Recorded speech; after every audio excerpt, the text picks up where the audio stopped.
اللہ تبارک و تعالیٰ کے نام سے شروع جو بڑا مہربان اور نہایت رحم کرنے والا ہے۔ ناظرین محترم، اللہ تبارک و تعالیٰ نے قرآن مجید میں ارشاد فرمایا، اور زنا کے قریب نہ جاؤ، بے شک وہ بڑی بے حیائی اور برائی کا راستہ ہے۔ ناظرین محترم، کیا آپ جانتے ہیں کہ اس کائنات کے اندر سب سے پہلے کون سے بدبخت شخص نے زنا کی ابتدا کی تھی؟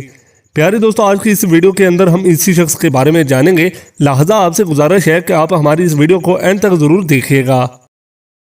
پیارے دوستو، جب حضرت آدم علیہ السلام اور حضرت حوا علیہ السلام نے اللہ تبارک و تعالیٰ کی حکم کی نافرمانی کرتے ہوئے شجر ممنوعہ کا پھل کھایا تو اللہ تبارک و تعالیٰ نے حضرت آدم اور حضرت حوا علیہ السلام کو زمین پر اتار دیا تھا، اور پھر اللہ تبارک و تعالیٰ کے حکم سے حضرت آدم اور حضرت حوا علیہ السلام کے ہاں اولاد پیدا ہوئی۔ دوستو، بعض روایات کے مطابق حضرت حوا علیہ السلام کو 20 حمل ٹھہرے، جس سے 40 بچے پیدا ہوئے، اور ہر حمل کے دوران ایک لڑکا اور ایک لڑکی پیدا ہوا کرتی تھی۔ پیارے دوستو، یہ بات یاد رکھیں کہ اس وقت کے قوانین و شریعت ہمارے آج کی اس شریعت کے قوانینوں سے بالکل مختلف تھے۔ دوستو، حضرت آدم علیہ السلام کے زمانے کے اندر ایک حمل سے پیدا ہونے والے لڑکے کی شادی دوسرے حمل کی لڑکی کے ساتھ کی جاتی تھی، جبکہ دوسرے حمل کی لڑکی کی شادی پہلے حمل کے لڑکے سے کی جاتی تھی، اور ایک حمل سے پیدا ہونے والے آپس میں بہن بھائی قرار پاتے تھے۔ پیارے دوستو، پھر اسی دوران حضرت آدم علیہ السلام کے ہاں قابیل اور حابیل پیدا ہوئے۔ چنانچہ قابیل کی بہن عقلیمہ بہت زیادہ خوبصورت تھی، جبکہ جو لڑکی حضرت حابیل علیہ السلام کے ساتھ پیدا ہوئی تھی وہ اتنی خوبصورت نہیں تھی۔ چنانچہ جب یہ بچے بڑھ کر جوان ہوئے اور ان کے آپس میں شادی کا وقت قریب آیا تو قابیل نے حضرت حابیل علیہ السلام کی بہن کے ساتھ نکاح کرنے سے انکار کر دیا، اور کہنے لگا، یہ تو بالکل خوبصورت نہیں ہے، میں اپنی بہن عقلیمہ کے ساتھ ہی نکاح کروں گا۔ ناظرین محترم، یہ معاملہ اس قدر بڑھ گیا کہ حضرت آدم علیہ السلام نے حکم دے دیا کہ دونوں بھائی اللہ تبارک و تعالیٰ کی بارگاہ کے اندر اپنی اپنی قربانی پیش کرو۔ چنانچہ جس کی قربانی اللہ تبارک و تعالیٰ کی بارگاہ کے اندر قبول ہو گئی تو وہی شخص عقلیمہ کے ساتھ شادی کرے گا۔ پیارے دوستو، قابیل کھیتی باڑی کا کام کیا کرتا تھا، جبکہ حضرت حابیل علیہ السلام بکریاں چرایا کرتے تھے، جو کہ ایک شفقت اور محبت والا کام ہے۔ چنانچہ حضرت حابیل علیہ السلام نے اللہ تبارک و تعالیٰ کی بارگاہ کے اندر ایک خوبصورت بکری کا بچہ پیش کیا، جبکہ قابیل نے ایک ردی کا گٹھا اٹھا کر جو کہ اسی کے کھیتوں سے نکلا تھا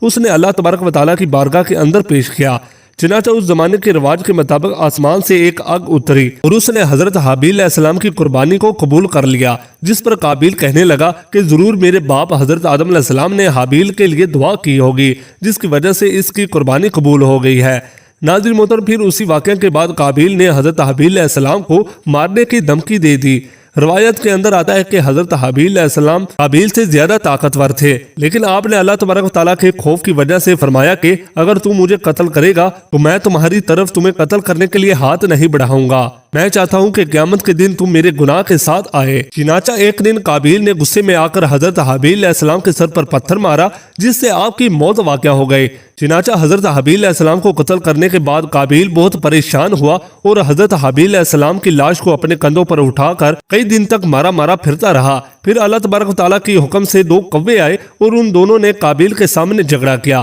چنانچہ ایک کوے نے دوسرے کوے کو مار دیا، پھر اس نے زمین خرید کر دوسرے کوے کو اس کے اندر ڈال کر اس کے اوپر مٹی ڈال دی۔ چنانچہ قابیل نے جب کوے کو دیکھا تو افسوس کرنے لگا کہ میں اپنے بھائی کی لاش کو بھی چھپا نہ سکا۔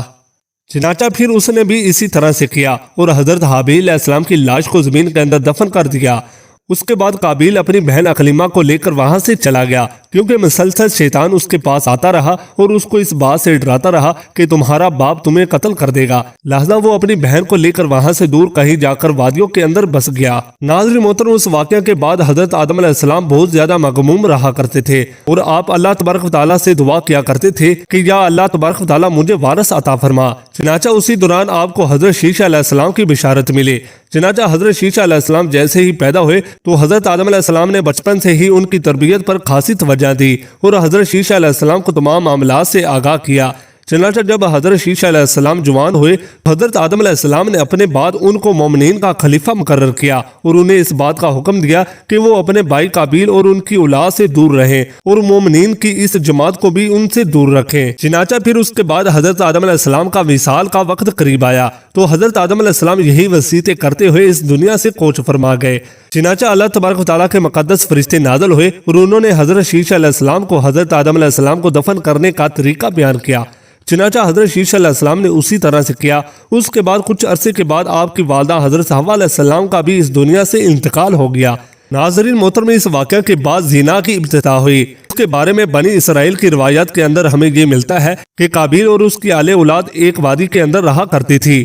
چنانچہ ایک دن شیطان ایک غلام کی صورت میں آیا اور ایک شخص کے ہاں اجرت پر کام کرنے لگا۔ چنانچہ تھوڑا عرصہ گزرنے کے بعد اچانک وہ غلام عجیب و غریب کام کرنے لگا اور طرح طرح کے اور نئے نئے لباس تیار کرنے لگا اور ان کو مزامیر اور گانے باجے کے آلات بھی بنا کر دکھانے لگا اور ان کو ایسی آوازیں سنائی ان آلات پر جو انہوں نے آج سے پہلے کبھی نہیں سنی تھی۔ چنانچہ وہ لوگ جو پہلے ہی حق سے دور تھے وہ اور فسق و فجور کے اندر داخل ہوتے گئے اور انہوں نے اپنا ایک دن عید کے لیے مقرر کر لیا جس کے اندر ان کی تمام عورتیں برہنہ لباس پہن کر اور زمانہ جاہلیت کی عورتوں کی طرح نیم عریہ لباس پہن کر آیا کرتی تھی اور مردوں سے اختلال کیا کرتی تھی۔ پیارے دوستو، حضرت شیشہ علیہ السلام کے ساتھ رہنے والے مومنین دور سے ہی ان گانے باجوں اور مزامیر کی آوازوں کو سنا کرتے تھے۔ چنانچہ ایک دن ان میں سے ایک شخص کے دل کے اندر خیال آیا کہ کیوں نہ میں جا کر دیکھوں کہ آخر یہ معاملہ کیا ہے۔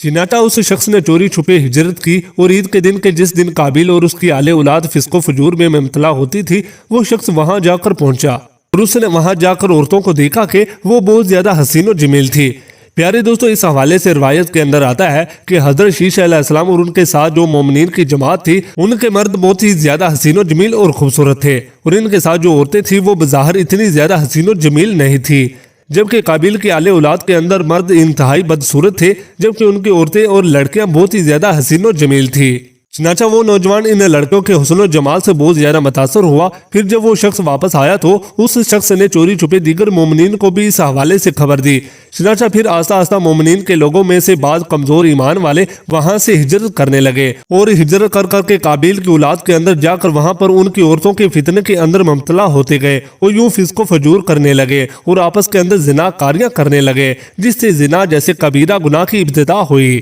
ناظرین محترم، روایات کے اندر آتا ہے کہ حضرت شیشہ علیہ السلام کے ساتھ رہنے والے مومنین کی تعداد بہت کم ہو گئی تھی جبکہ قابیل کا گروہ بہت زیادہ طاقتور ہو چکا تھا۔ چنانچہ وہ اپنی بستیوں کے اندر بھی فتنہ فساد پھیلاتے اور اپنی بستیوں سے باہر نکل کر حضرت شیشہ علیہ السلام کے ساتھ رہنے والے مومنین کو بھی قتل کر دیتے تھے اور ان کو طرح طرح کی تکلیفیں اور آدائیں دیا کرتے تھے۔ ناظرین محترم، یہ تمام روایات بنی اسرائیل سے لی گئی ہے جس کے بارے میں حضور اکرم صلی اللہ علیہ وسلم نے ارشاد فرمایا کہ جب تم بنی اسرائیل کی روایات میں سے کوئی روایت سنو تو نہ اس کی تصدیق کرو نہ اس کی تذکیر کرو، بلکہ یہ کہو کہ جو کچھ اللہ تبارک تعالیٰ نے نازل کیا ہے ہم اس پر ایمان لائے۔ پیارے دوستو، اگر حقیقت حال پر غور کیا جائے تو زنا کی ابتدا اسی وقت ہی ہو گئی تھی کہ جب قابیل اپنی بہن اقلیمہ کو لے کر وہاں سے رخصت ہو گیا تھا اور اپنی بہن اقلیمہ کے ساتھ ناجائز رسم و رواج قائم کر کے اس نے اپنی آل اولاد پیدا کی تھی۔